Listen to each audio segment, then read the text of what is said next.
we have Ana Soler with us this morning. She's the founder and CEO of CESO Inc.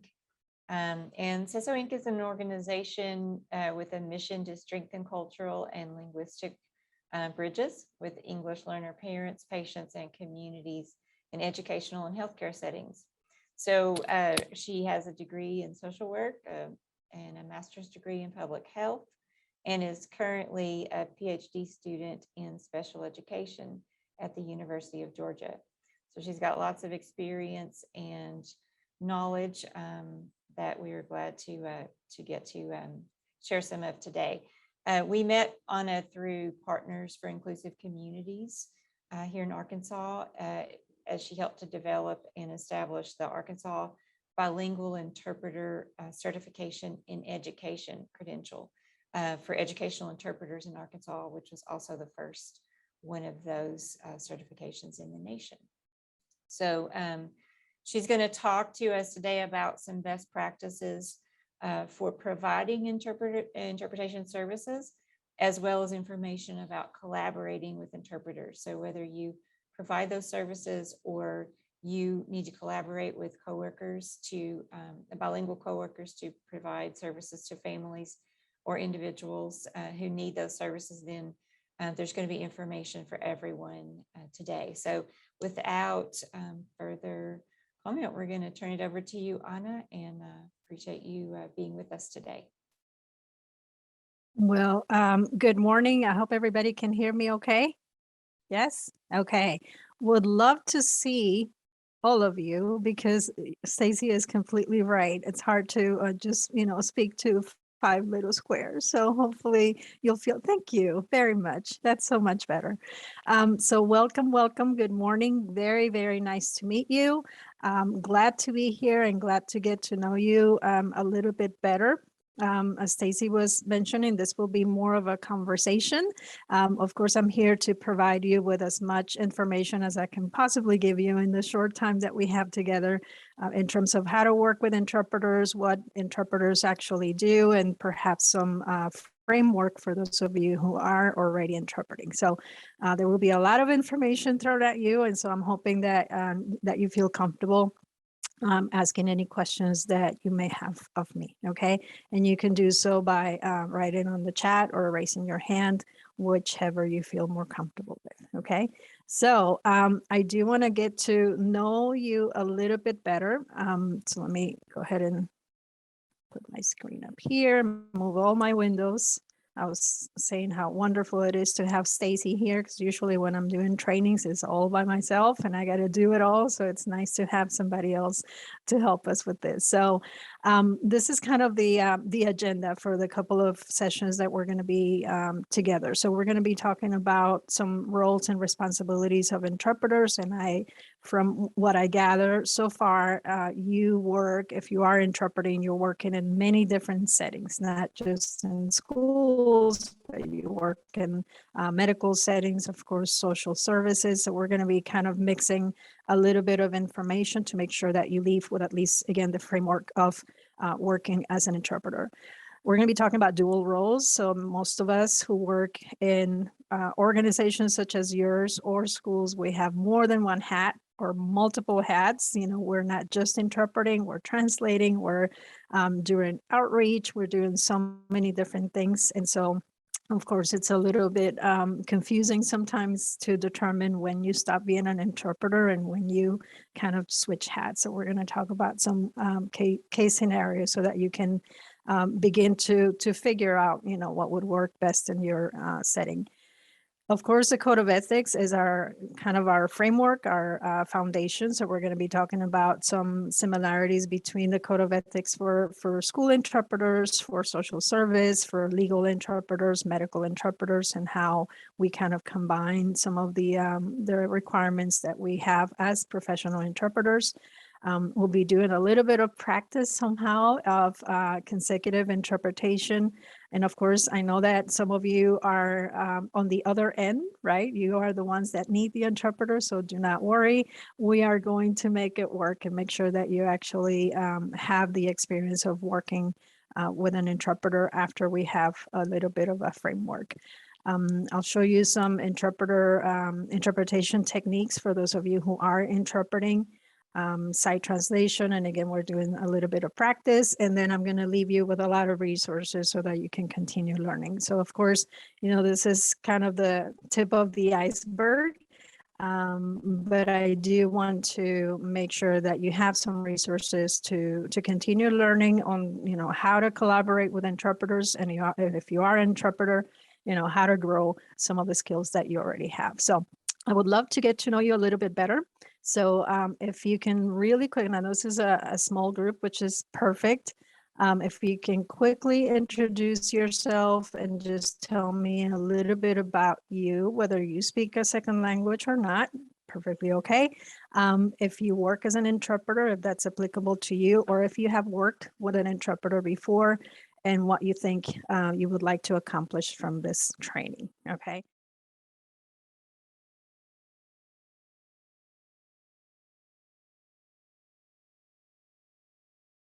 Perfect, thank you. I don't think I missed anybody, but if I did, please let me know. I think I've got everybody. So thank you very much for your introductions. It's nice to see this wonderful mixture of people and skills. I really, when we were talking about doing this training with Elizabeth and Isis, we were thinking about doing something, collaborative. In a collaboration, because that's really what interpretation is. So I am so happy to see those of you who collaborate with interpreters and those of you who are on the other side and interpret, because it is the best way that we can really understand what each other's goals are. I think a lot of interpretation is sometimes the providers may not understand what goes through our head as bilingual folks trying to interpret some of the terminology that we face. And on the other side is like, okay, I'm telling you one word. Why are you explaining this with, 3 sentences if all I told you was a word, right? So it is important to have everybody in one room and kind of really learn from each other. So I really, really appreciate that. So not going to go through this, but I've been doing this for a while. That's the whole point of this slide. But really the most important part of this is that I'm still interpreting and I'm still translating. And the reason I do that is because I need to keep up with my skills. And one of the main objectives of this training is, again, to give you the framework, but also help you understand that this is an ongoing process. So for those of you who are interpreters, who maybe, you have been doing this since you were able to interpret. But there's always room to learn. I'm still interpreting, I'm still translating, I'm still making mistakes, right? So it is just to kind of emphasize the point that we are all continuously learning, and hopefully we will be able to leave you with some of the resources that you need. So I'm going to start kind of with the basics now that I know a little bit about you. So on the chat, if you don't mind putting some answers to some of these questions. So do you think that interpreters are the same as translators? So what do you think? Put true or false?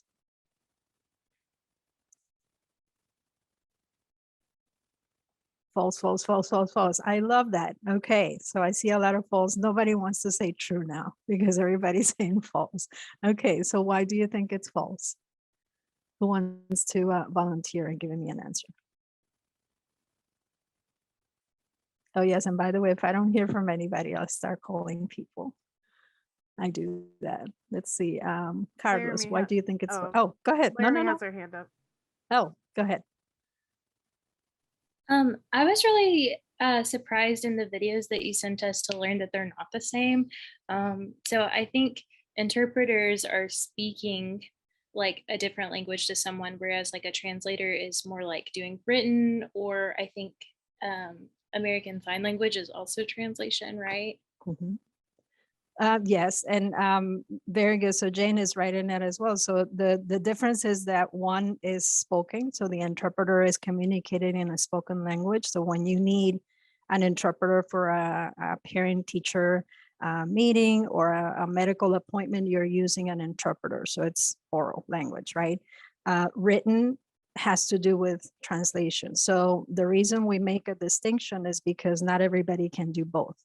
So many of you are gifted and you can do both. You learned how to read and write in the other language that you also speak. So that takes a lot of effort to keep up with that.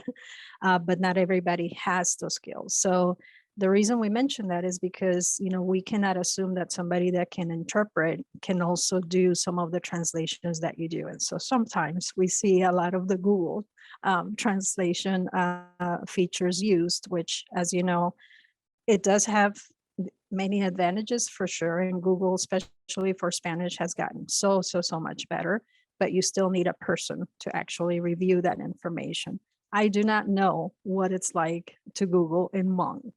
I have a feeling, or in Vietnamese, I have a feeling that is not very much there. So, so that is the difference, and that's why it's important to make sure that the person who is also doing translations for you has the skills to be able to do that. So, what about the second one? It says everyone who needs an interpreter must be given access to one. And this is kind of a review from the videos that I sent. Do you think it's a true or false? Okay. So why is it true?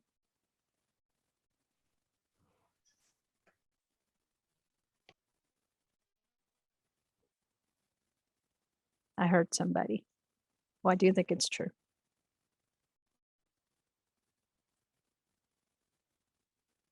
Let's see, Elizabeth, why do you think it's true? Well, in educational settings, it's required by law, for sure.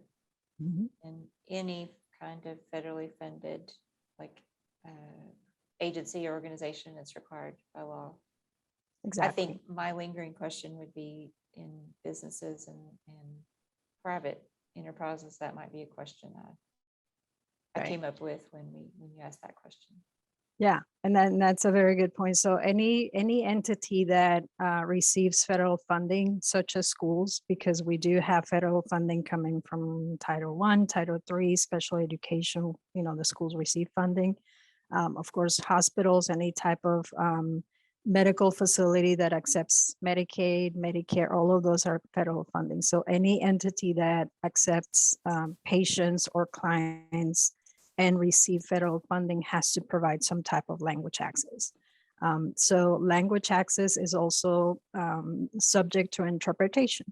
So sometimes it could be a person that can provide language access, or sometimes it's a phone line. Sometimes it's translated materials because that's all we have, but they do need to provide something, right? So really the right to have an interpreter is across the board. Private entities, you know, unless they receive federal funding, they are not required, of course, ethically, if they want to keep their clientele, you know, that is a whole different story. But, you know, by law, really any federal agency that receives funding from the federal government has to provide something. So you may see in some hospital facilities that they have what they call the language line, which is basically just an 800 number that you call up and you reach an interpreter, especially for languages other than Spanish, because there are very few of you.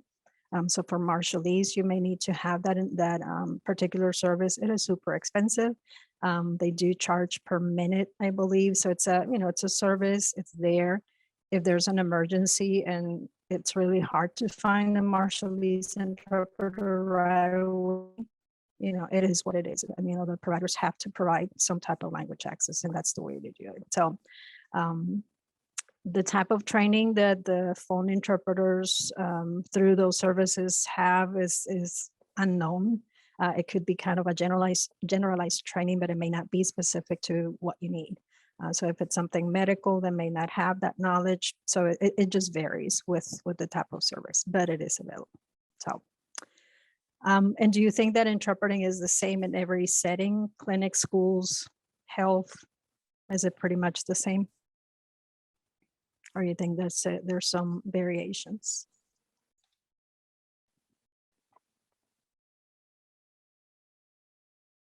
So yeah, it's a little bit of both. So the ethics, and we're going to be talking about the code of ethics right now.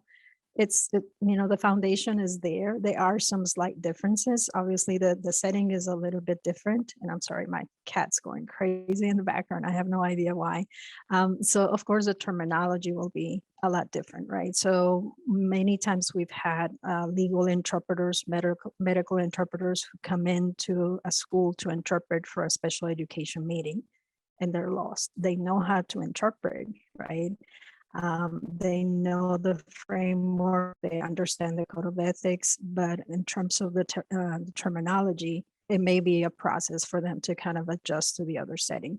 So, there are some similarities, but of course, also a lot of differences in terms of some of the skills that they have. So again, just to review, interpreter and translator are a little bit different. The skills are a little bit different.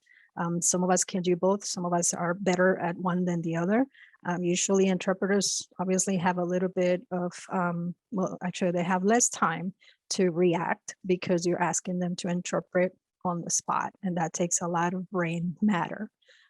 Translators love their jobs because they have a little bit of time, usually for a translation, given a translator at least a week is best practice because we do a lot of research. The less time that you provide somebody to do a translation, the more the quality is going to be affected, right? Because when we do things quickly, it's not going to happen. There are terms that in many of our languages, we actually have to recreate because we do not have them in our languages. I'm sure with Hmong, with Marshallese, we actually were doing a project with in Arkansas with the Marshallese community, creating a glossary of medical terms and educational terms. And the project was supposed to take, an hour.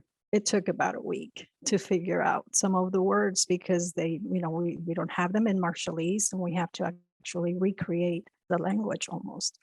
So in order to do a translation and make it look good, make sure that those of you who are asking for a translation, that you give translators enough time to be able to do that. So, and then interpreters relay that information verbally, and of course, we facilitate communication, whether we do it through translation or interpretation. Okay. So many of you work with sign language interpreters, and sign language interpreters were really the ones that basically created this whole profession of interpretation, right? So they actually created one of the first code of ethics that we know of. And so many of the other fields like education, like medical, like community interpreting have kind of borrowed some of the items from sign language interpreters. And we have created kind of our own version of the code of ethics. But again, there are so many similarities, and we'll talk about each of these in just a second. So, but we have combined quite a bit of these skills in the work that we do. So I'll send these links to you for sure. So they're the NATISO is our national organization for educational interpreters. And so we have created our own code of ethics for interpreters in education. And the reason for that is because we, most of the time when an interpreter is hired in a school district, they're hired to do more than interpretation. So they're doing parent outreach, sometimes they're teaching, sometimes they're parapro, so they're doing so many different things. And so our code of ethics has to be adjusted because of that, because we have those dual roles.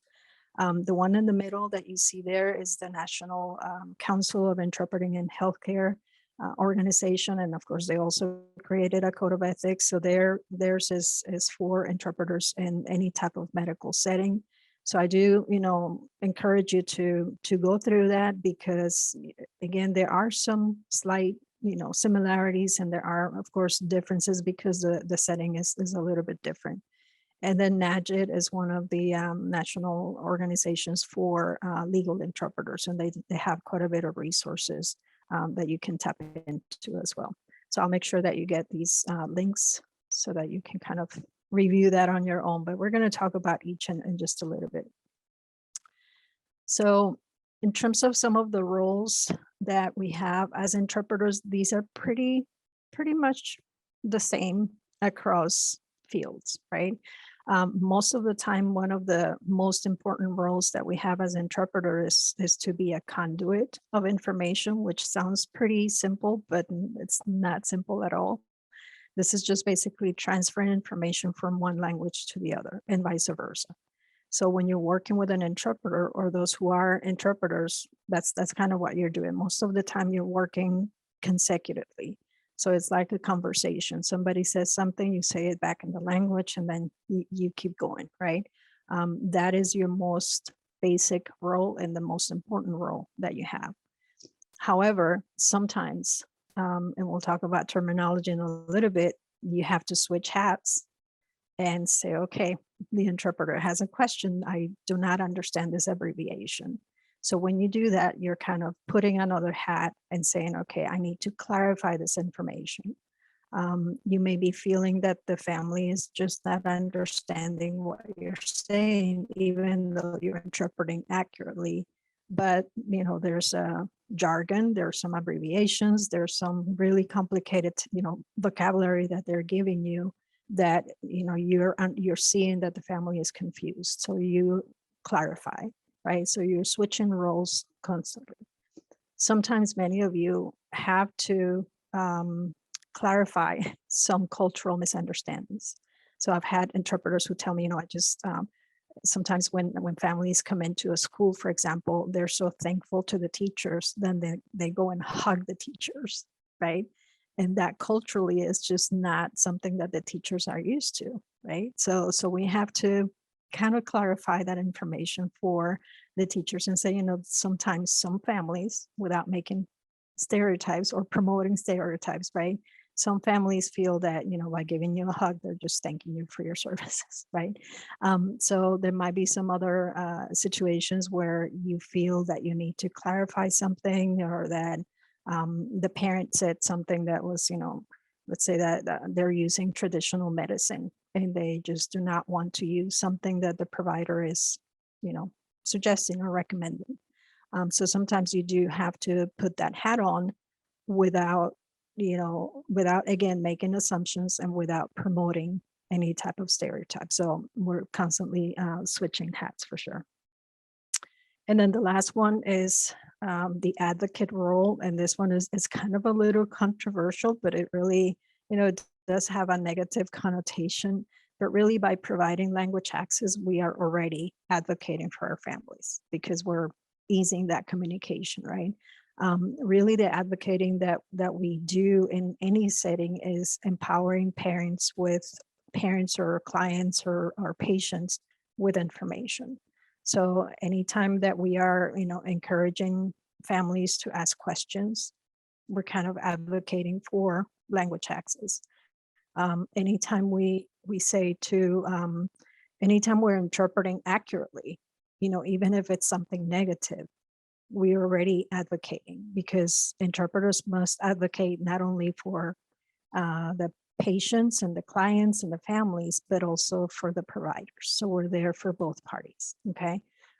So that's kind of one of the roles. And again, it's not a role that we have to play every single time. You know, once in a while, if we feel that there's some harm that's coming to the patient, or that there's, you know, some cultural misunderstanding or some, you know, issue of discrimination or anything like that, then we have to speak up and say something as interpreters. Okay.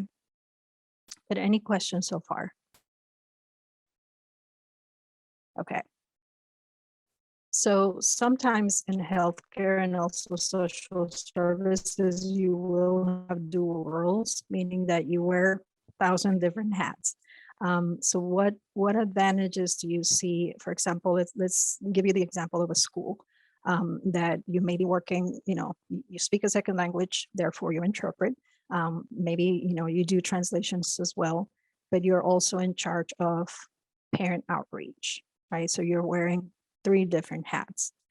Do you see any advantages to that, or do you see that as, you know, as a complete disadvantage? What do you think about that?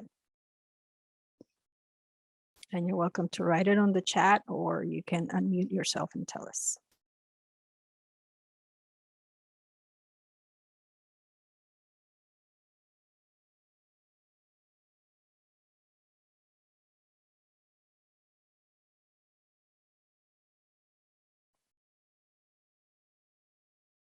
Karina, what do you think about that?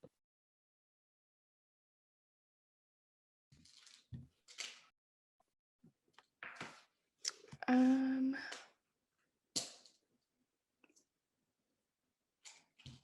I'm not too sure. Okay.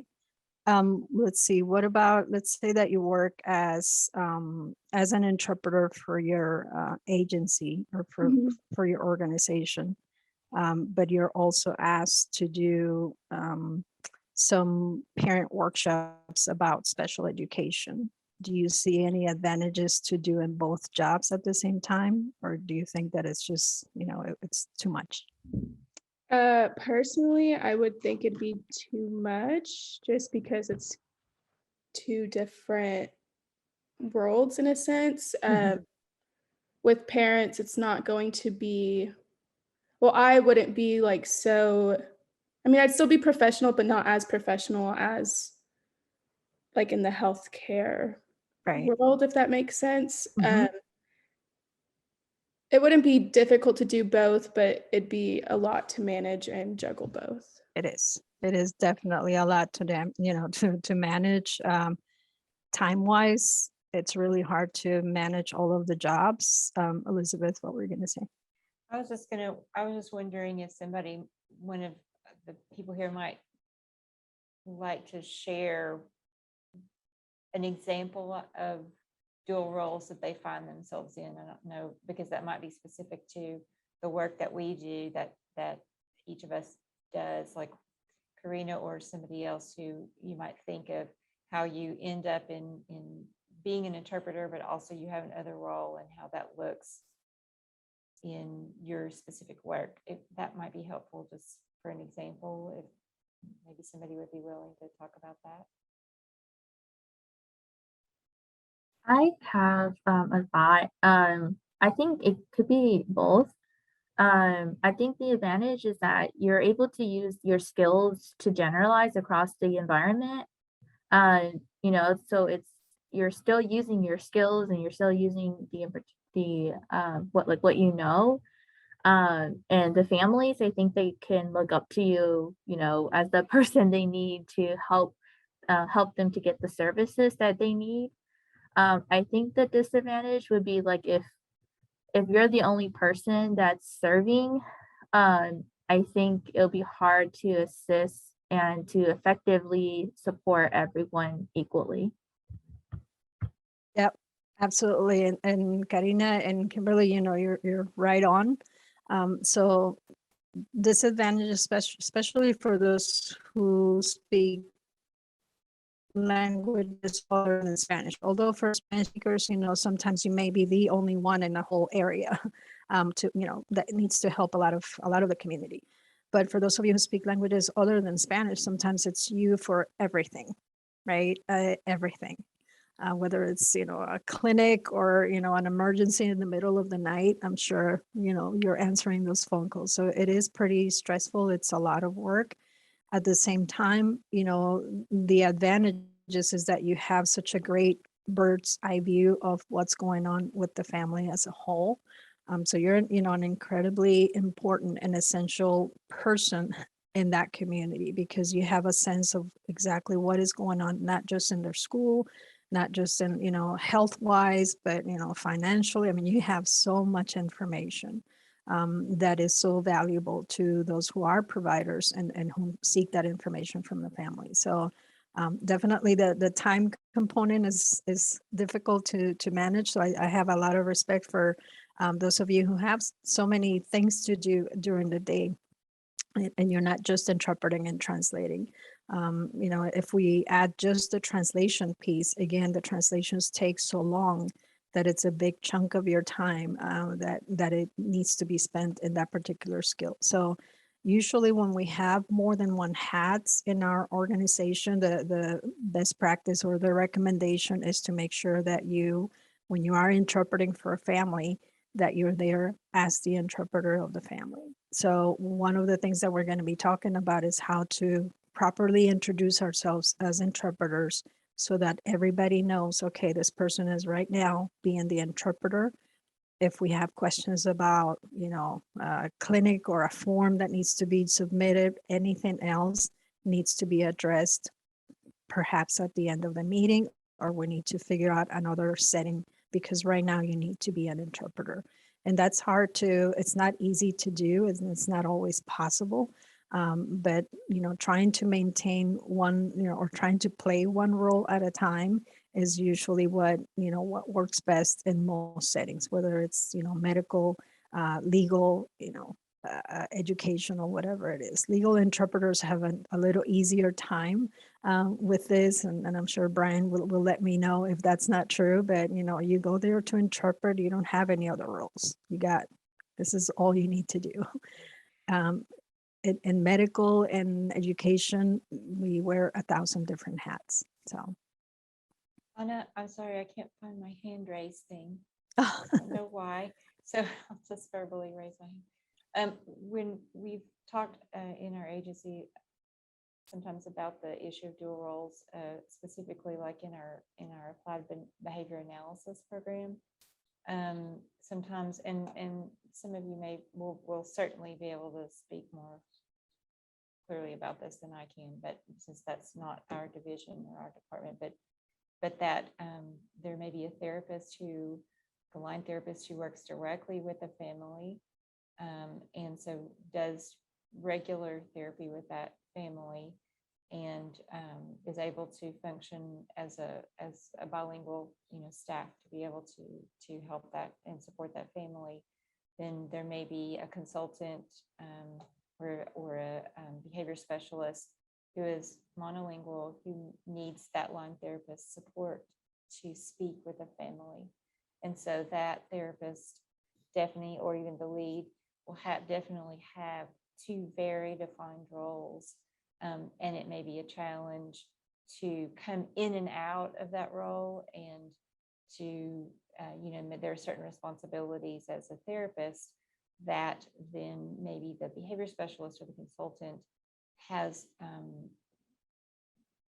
I guess, authority, or the gives the direction as far as the plan goes. Then the therapist will interpret, but sometimes that therapist may have information that the specialist may need.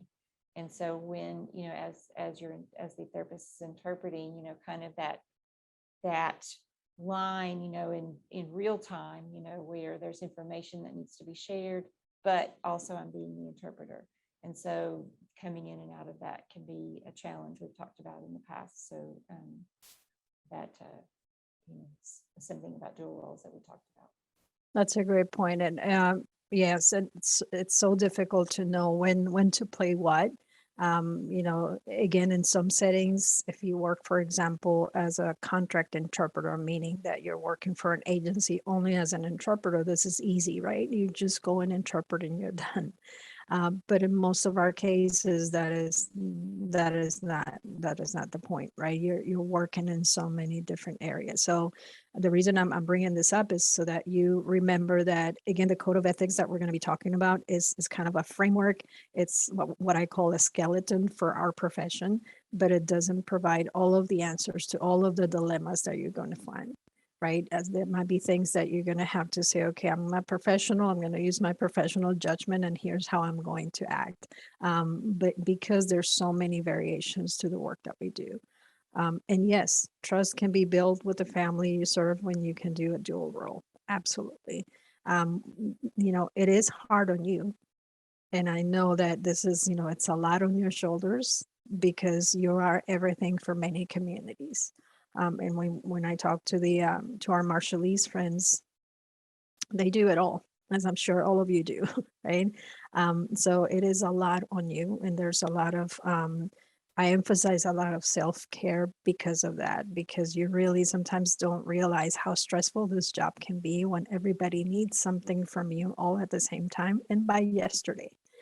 So it is important to kind of step back and figure out, okay, let me figure out how to take care of me, because I do need to be there for my community, because you are that source of trust, and trust is very, very important in our community. So, but hopefully at some point, if it is possible, the recommendation is to be there as the interpreter if possible, and then kind of answer those questions either after the meeting or before the meeting so that you can focus on the actual interpretation.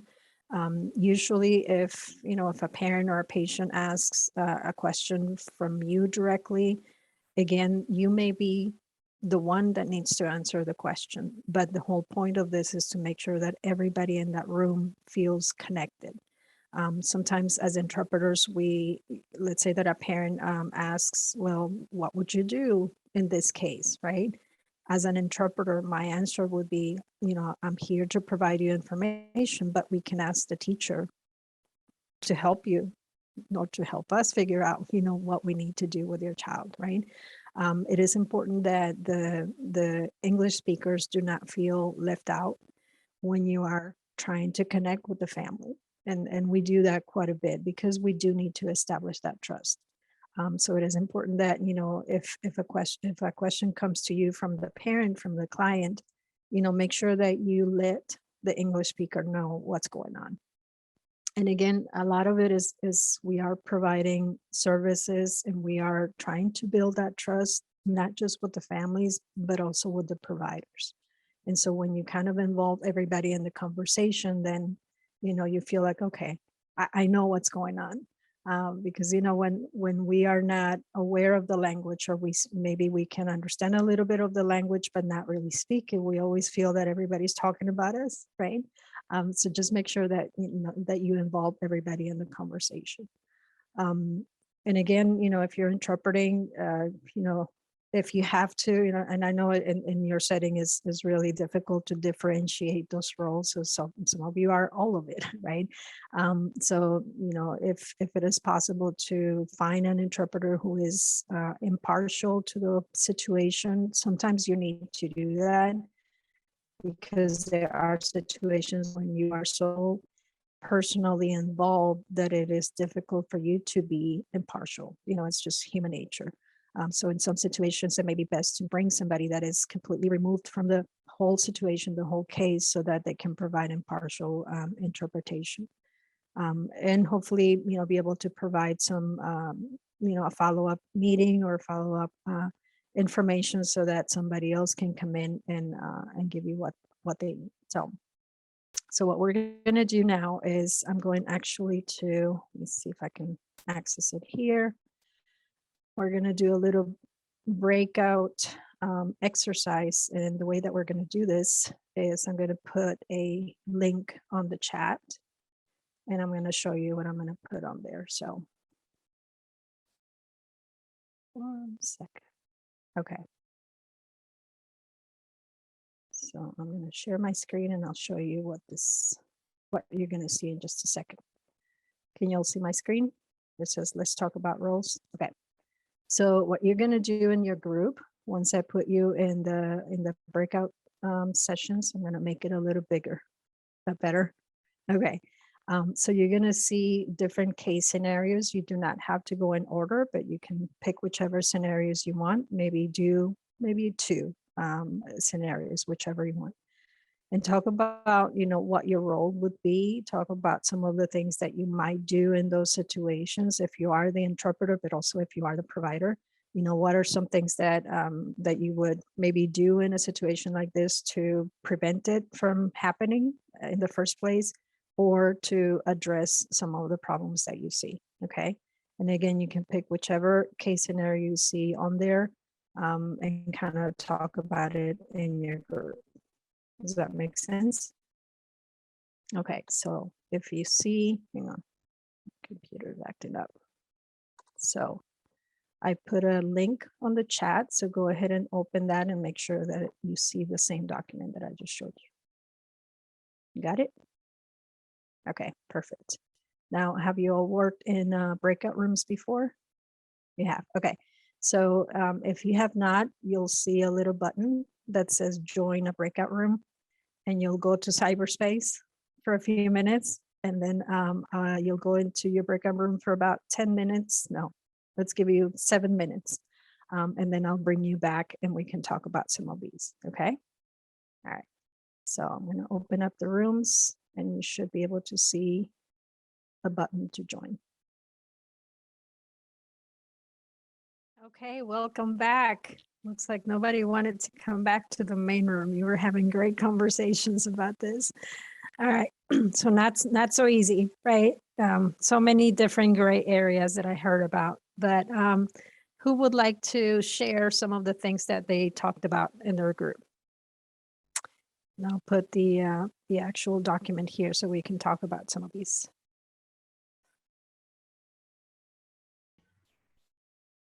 I would love to hear what other people figured out about number one.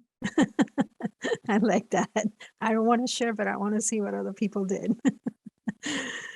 All right, so number one, you're asked to interpret for a car accident victim who was just admitted to the hospital.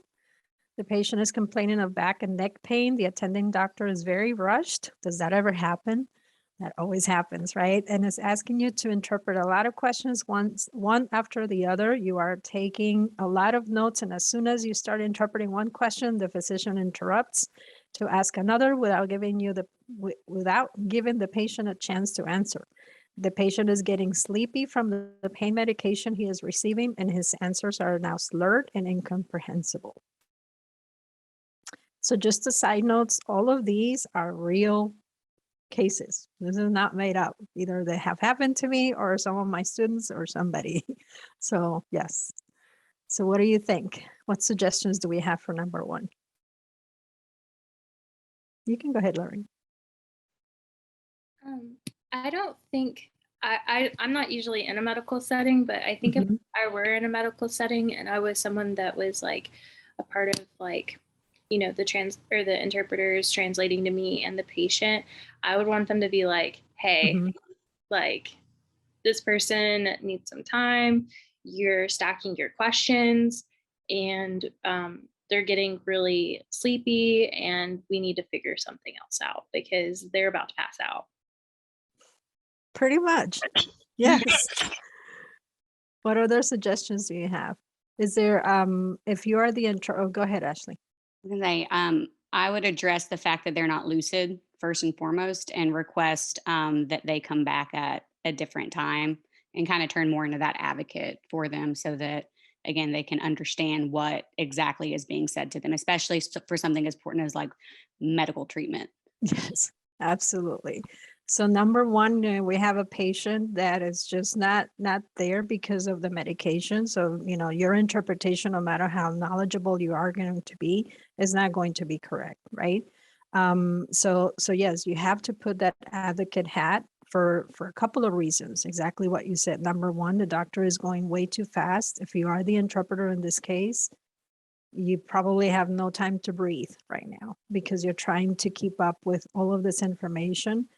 It doesn't say here, but I'm sure, you know, if it's medical, it's going to be sometimes technical information. So it's going to be pretty fast and it's hard to keep up. So you're almost advocating for yourself as the interpreter, but you're also advocating for the patient, right? Because the patient is getting sleepy and the information is not being relayed accurately. So at that moment, you know, the interpreter raises their hand and, you know, we'll talk about some of the things you can say. But in this case, for example, you may say something like, the interpreter is unable to keep up with the interpretation because you're going too fast. Can you please slow down? Hopefully that will work. Many times it won't. And you just raise your hand and, you know, do it over and over again until, you know, the providers realize that bottom line, you're not interpreting accurately because you're trying to keep up, right? And we all want accurate interpretation. But also the issue of the patient just not being aware and not being really recipient of the information that you're trying to give. Elizabeth? I was just going to say that a lot of times, and I think especially in the past, the advocate role was really not emphasized at all as for interpreters. And I love this, you know, kind of this movement forward, you know, with empowering people. And I think a lot of times that, I don't know, I can't speak for everyone, but if you're interpreting, then you're supposed to be invisible, you know, in some ways, but that courage or emphasis to stand, to step forward and say, this is not working, this is not ethical. That's really, I think, important for everybody to hear, because I don't think we always think of an interpreter as kind of being invisible, as just being a conduit, and these additional roles I think sometimes are hard to sort out, but super important. Mhm. Absolutely. And that's a really great point. I think the changes in the profession have required that, because sometimes we have situations like these where we have to speak up. Because if you are the interpreter in this case, the moment when you're not hearing information accurately, either because sometimes the parties are shouting at each other, which does happen, that's your cue to say, the interpreter needs you to slow down, or needs, one party to speak at a time so that I can interpret. Because again, your job as a conduit is to provide as accurate interpretation as possible. So when something like this happens, it is humanly impossible to do that. During the couple of times that we're gonna be together, we'll talk about different ways to interpret. So one way is to do it consecutively, kind of what I talked about, taking turns. The other way is to do simultaneous interpretation, which is almost at the same time, which takes a lot of brain matter, right? But I know that all of you who are interpreting, I know that all of you can do it with practice if you're not doing it already. But in a case like this, speeding up the interpretation mode will help, right? Because then you'll be able to keep up with the language. But at the same time, advocating for yourself and for the patient is a priority here. Very good job. All right, who had number 2? Anybody did number 2?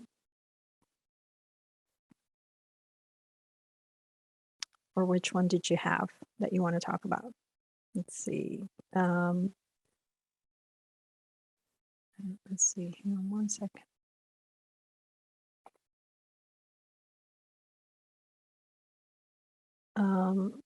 Jane, which one did you all talk about in your group? Brian, can you give the report maybe? Oh, you're asking me? Oh, yeah.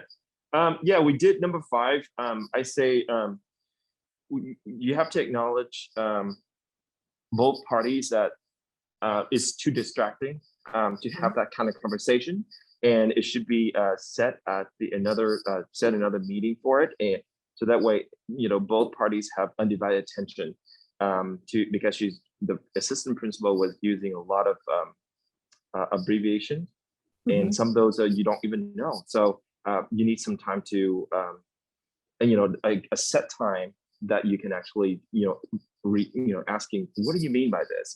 Can you clarify those terms so I can translate those terms to the client? So yeah, so set another meeting where you can have undivided attention. So both parties can then really understand each other, because at this time right now it's rushing, it's not being respectful. Okay. So absolutely. So that, that's the advocacy role, once again, kind of appearing, right? So it seems that everything is rushed. The parent is just being thrown a lot of information with a lot of abbreviations that maybe you as the interpreter are not familiar with, and the parent probably not either. So there's a lot of clarification that needs to happen. So what happens if you are the interpreter and you encounter, or somebody tells you an abbreviation that you're not familiar with? What would you do? So Carlos, what would you do if I say, okay, the ABC test came negative and now we need to do the CT scan tomorrow? I think one is acknowledging that you don't know what it means, and just being honest with whoever you are speaking with, that you're not very sure on how to relay that information to Yes. the person. 100%. And that is the bottom line for those of you who work as interpreters. You're not expected to know everything. There is no way that we will know. I mean, in education and medical and all of the settings that you work in, social services, you have so many abbreviations. So I think, honesty and saying, the interpreter needs clarification. Can you spell out this abbreviation for me? One thing that I'm hoping that you remember is that those of you who are interpreting, you are managing the conversation. the communication there. And it's okay to feel that way. Because, you know, at that moment, you are the only one that has all of the information in that meeting, right? You speak one language, you speak the other, you're trying to create these bridges. So you are the one that has to tell us what to do. And if an abbreviation comes in and you're not sure, it is okay to not know instead of assuming that you know and misinterpreting information, right? So absolutely, Carlos, you say, okay, I don't know. It's okay, because you're not expected to know. I had to do a short exercise with some special education teachers as part of my work now. And I gave them a whole list of abbreviations that they use in special education, and many of them did not know that. So even the special education teachers did not know how to spell, you know, or what some of these things mean that we say in special education. So it's perfectly okay to not know. And Stacy perhaps ask for an alternative way to describe it. Many times we have to do that. Because again, in many of our settings, you know, our educational system is different in many of our countries. Our medical system is very different. And so we may not have the same information as other settings. So we do have to be creative with language. So, but any other questions that came up through these scenarios that you talked about? So definitely not, you know, many gray areas, many things that we have to kind of go through, but I'm going to give you some tools to not fix it all, but manage some of the conversations that you have between providers and interpreters. So we'll talk a little bit about the code of ethics in the short time that we have left. So as I mentioned, many of the I guess sections of the code of ethics have a lot of similarities across fields, right? And so for example, something like confidentiality, you know, confidentiality is across the board. We need to protect information, anything that is shared during an assignment or during an interpretation meeting or anything like that is protected. Whether it's medical information, educational, you are there as the interpreter. Also for providers, of course, you know, we are protecting that information for the client and also for our agency, right? This includes, for example, when we talk about interpreters taking notes, sometimes we do have to take notes to be able to manage all of this information that is given to us. So all of those notes also need to be protected. So sometimes we tend to perhaps write a phone number that we can't remember, write a person's name. So all of that information needs to be protected with the same care, okay? Whether we are working at home, sometimes, you know, because of the pandemic, many of us had to work as video remote interpreters, so that, you know, in any setting, you need to protect that information. Another one is the qualification. So a little bit about what we talked about during you know, the beginning of our conversation here, really representing yourself as the interpreter that you are. You know, if you have some type of a conflict of interest with something that's going on in some of the dilemmas that I put on the exercise had to do with conflict of interest. Let's say that you come in and, you know, you start interpreting and you realize that this is somebody that you know, or maybe it's a relative and you had no idea, right? When you came in and you were asked to interpret that maybe your cousin was going to be there. So if there's a conflict of interest, exactly what Carlos said, just disclose, just say something. Just say, okay, the interpreter just wanted you to know that I'm familiar with this family, or that this is a relative of mine. Is it okay for me to be here as an interpreter? And it is up to the provider to say, you know, not going to work. We need to have somebody else come in, or we may need to reschedule the meeting, or perfectly okay for you to be here because I know that you're going to be impartial. So most of the times, you know, we recommend that interpreters don't interpret for people that they are familiar with. However, for my conversations with our Marshallese interpreters, again, you are the interpreter for the whole community. Of course, you know the whole community. It is really difficult to remove yourself from people you don't know. Same thing with, you know, Hmong speakers. You know, it's a smaller community. You know everybody. So we do trust that you're going to use your professional judgment to say, you know what, I'm going to be as impartial as I can and not take sides in this conversation. Okay. So that's part of the qualifications. And let's get through accuracy, because this is one that sounds pretty simple. Accuracy means, interpreting as precisely as possible without changing the meaning, without leaving information out, and also respecting those cultural variations. So for those of you who speak Spanish, we have 20 some countries where Spanish is spoken, right? It is pretty much the same, we can understand each other, but there are variations. And so we have found that, in one country, saying one word is insulting. In another country, it means absolutely nothing, right? And so we have to be, really aware of who we're speaking to. And I do, emphasize that with Spanish speakers, because there are so many variations.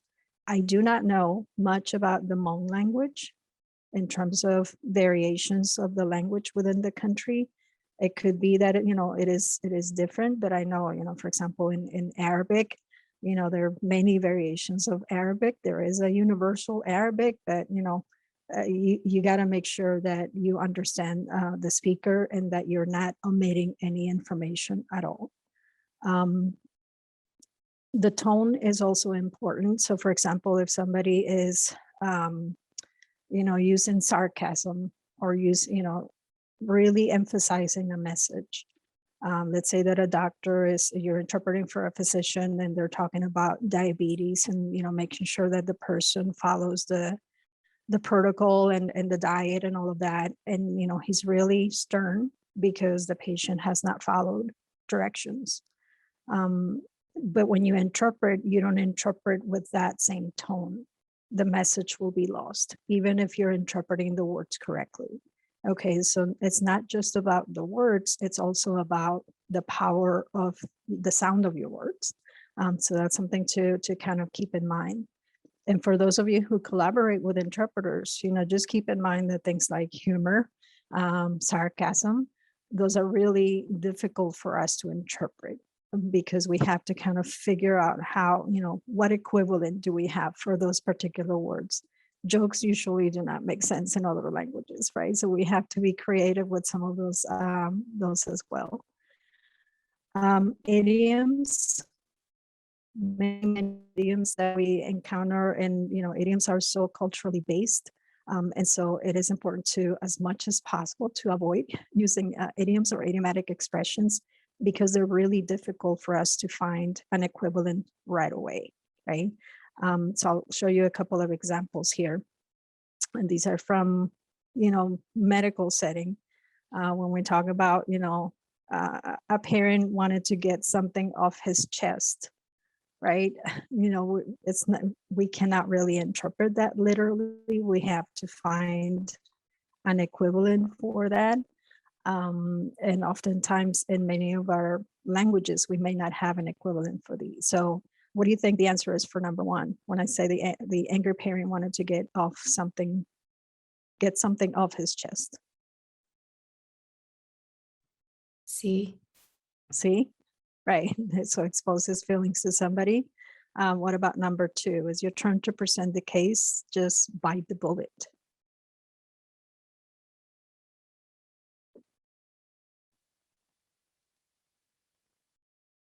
B, I thought I saw a D there, but B, so prepare for an unpleasant experience. All right, and let's do the last one. The attendant physician jumped down the medical student's throat.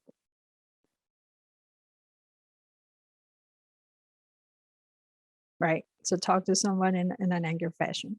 So it's really easy to do that, when we have a little bit of time, but when you're interpreting, these are really, really difficult. So I was gonna put you in a breakout room, but we're running out of time. So what I want to do is I want to hear a couple of expressions that in your language may mean something completely different if you were to interpret them into English. So what are some expressions, for example, in Hmong or in Vietnamese that would be really difficult for you to interpret into English?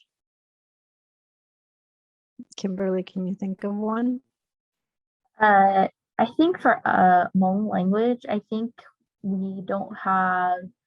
I think for me personally, it's harder to translate English to Hmong instead of Hmong to English, because we may not have a word for a certain procedure. So, for an example, like autism, like how do you say that in Hmong?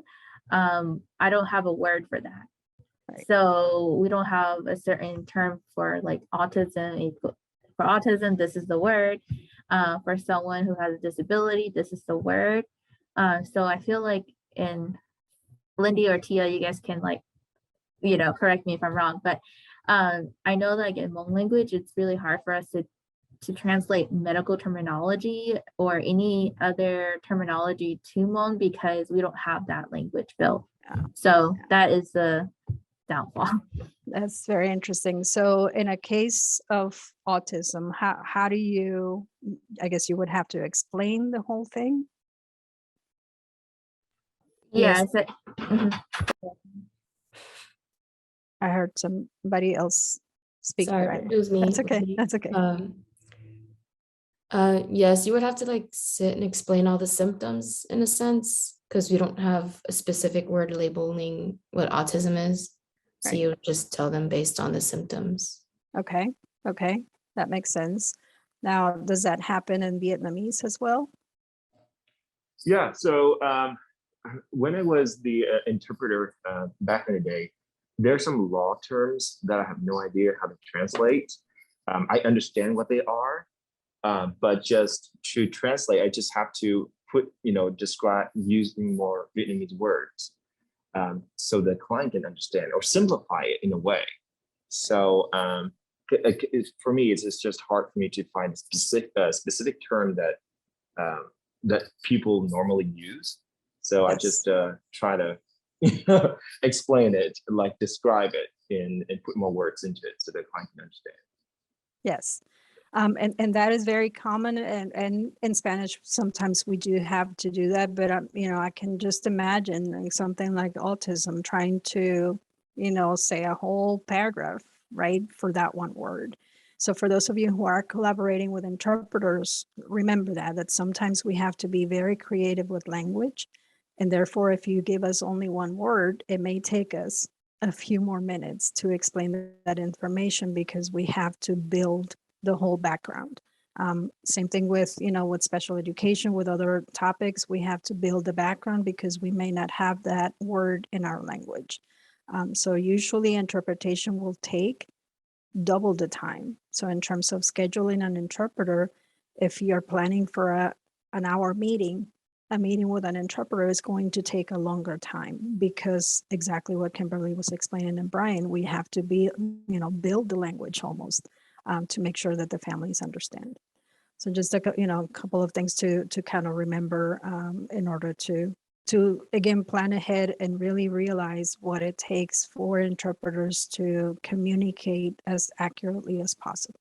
So I know we're running out of time. Yes, this one pretty fast. I was supposed to give you a break, but just didn't happen. But we will continue our conversation. We're going to be talking a little bit more about the accuracy piece and also the rest of the code of ethics, and then get you to practice in small groups a little bit of consecutive interpretation. And also I'll leave you with some resources the next time that we see each other. Okay. But any questions that you have before we go? You're good? Anna, Okay. thank you so much for talking with us today. We're looking forward to Friday from 9 to 10:30 again. So yeah, just to reaffirm what you said, we'll be back here on Friday, 9 to 10:30 a.m. again. And then Elizabeth, did you want to say something? I'm sorry I interrupted you. No, I was done. We're just looking forward to Friday, and thank you for today's information. Yes, thank you very much. It was very nice to meet you, and I hope I see all of you on Friday.